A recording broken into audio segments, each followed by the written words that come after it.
Have you ever found yourself looking at that drawer full of junk and thinking, why do I still keep that? Well, I've been there too. In fact, 3 years ago my house was a veritable dumping ground for things that I swore would one day be useful. You know that shoebox you've been keeping for 5 years? Or that cell phone charger that doesn't even exist anymore? Yes, I had all that and much more. My name is Mariana. I've been a housewife for 15 years and I'm the mother of 3 children. After I learned about the Japanese method of organization, my life changed completely. I'm not exaggerating when I say that I managed to get rid of 60% of the things I had at home, and the most incredible thing, I don't miss a thing. I'm going to share with you the 7 tricks I learned from a Japanese lady, Mrs. Tanaka, who has been my neighbor for 2 years. She taught me ancient organizational secrets that have been passed down from generation to generation in Japan. And no, it's not just about folding clothes into envelopes, it goes far beyond that. The first trick is what I call the 90-second rule. If you need more than 90 seconds to decide whether to keep something, then the answer is no. It's as simple as that. It's as simple as that. When I started applying this rule, I was shocked at how many things I kept out of pure emotional attachment disguised as, I might need it one day. I remember vividly the day I faced my kitchen cupboard. I had 15 plastic pots without lids, 8 lids without pots, 3 cake tins that I never used, and an impressive collection of plastic bags that could easily fill a supermarket. In 90 seconds, I decided that 70% of it needed to go. The second trick is the travel bag technique. Imagine you're moving to another country and you can only take 1 suitcase. What would you take? This mindset should be applied to every room in your house. When I did this in my bedroom, I realized that I had 12 sheets for just 1 bed. Who needs 12 sheets? Especially when we always use the same 3 or 4 favorites. And here comes a revelation that changed my perspective. The more space you have, the more unnecessary things you accumulate. It's as if our brains create an artificial need to fill empty spaces. So the third trick is the inverse space method. Before organizing anything, reduce the available space by 30%. You'll be amazed at your ability to prioritize what really matters. You know that mess drawer everyone has? Yeah, I used to have 5. Now I don't have any, and I'm going to tell you how I did it. But first, I need you to understand something fundamental. Clutter is not a space problem, it's a decision problem. When we don't decide on the correct destination for something immediately, we create little deposits of indecision around the house. The fourth trick is what Ms. Tanaka calls the dawn ritual. Every morning, before starting your activities, choose 3 objects to discard. They can be as small as an old paper clip or as large as a broken chair. The important thing is to keep at it.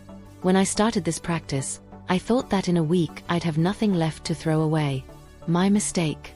3 years have passed and I still find things to throw away. I remember the day I found a box full of old chargers at the back of the cupboard. I'd kept it thinking I might need it one day. This, just in case, is the greatest enemy of organization. It's amazing how we save things for a future that never comes. That day, I put all the chargers in the donation box. Yes, some still worked, but I didn't have them anymore. The fifth trick is the law of reciprocity. For every new item that comes into the house, 2 need to go out. This sounds radical at first, but it works like magic. When I bought my new set of towels, I forced myself to give away 3 old sets. Was it hard? Yes. But today I realize that those old towels just took up space and made it harder to find the ones I actually used. One thing I've learned is that our children inherit our accumulation habits. My eldest daughter, 12-year-old Anna, kept every piece of paper, every gift bow, every pretty box she received. I started to involve her in the organization process, turning it into a game. Today she is the first to identify things that can be discarded. The sixth trick is the photo method. Before discarding items with sentimental value, take a photo. The physical object is gone, but the memory is preserved in the image. I did this with my children's drawings. I couldn't keep them all, so I photographed the most special ones and created a digital album. Now, instead of boxes and boxes of paper, I have all the memories organized on my cell phone. Mrs. Tanaka taught me that the Japanese have a concept called motonai, which expresses a feeling of regret for waste. But she also taught me that keeping things we don't use is a form of waste. We waste space, energy, and peace of mind. Once I understood this, it became much easier to make decisions about what to keep and what to discard. Did you know that we spend an average of 2.5 years of our lives looking for lost things in the house? That's right. When I started to reduce the number of objects, I realized that I spent much less time looking for things. It's as if each unnecessary object steals a little bit of our time every day. The seventh and final trick is what I call the 30-day challenge. Choose an area of your home. It could be a cupboard, a bookshelf, or even an entire room. For 30 days, every time you use something from that space, put it back in a different place. At the end of the 30 days, everything that hasn't been moved is a candidate for disposal. I did this with my closet and discovered that I only wore 20% of my clothes. This challenge made me realize how many things I kept, just in case. I had a dress I hadn't worn for years, but I kept it because it was expensive. The truth is that every time I saw it, I felt guilty for having spent money on something I don't wear. By donating it, I not only freed up space in the closet, but also got rid of that feeling of guilt. One thing Mrs. Tanaka always says is that we should treat our belongings with respect. This means not only taking good care of them, but also knowing when it's time to let them go. She taught me to thank objects before discarding them.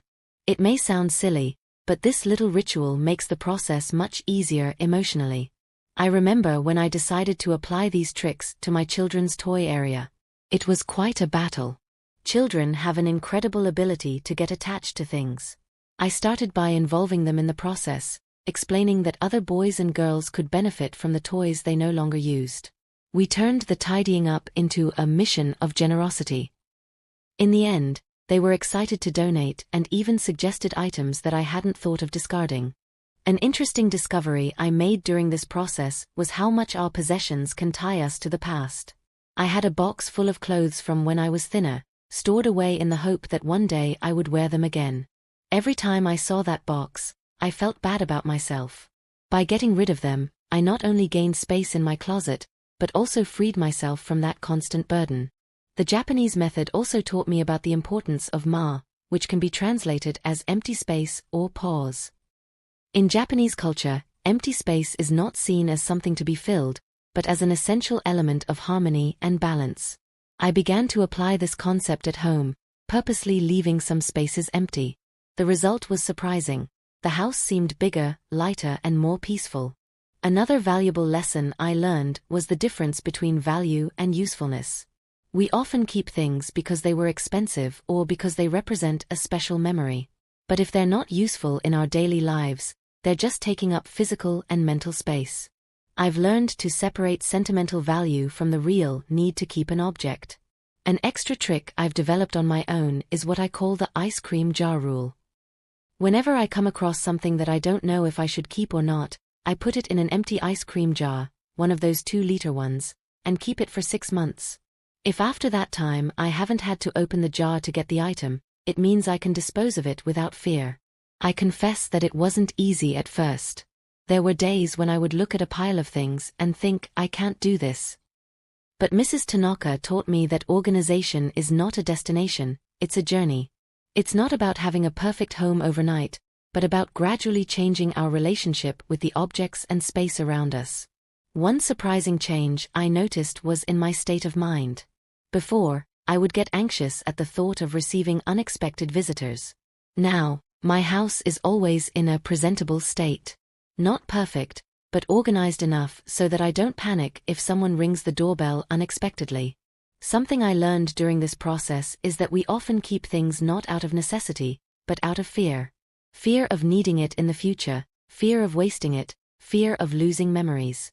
But the truth is that the less we have, the less we fear losing. There is an incredible freedom in living with less.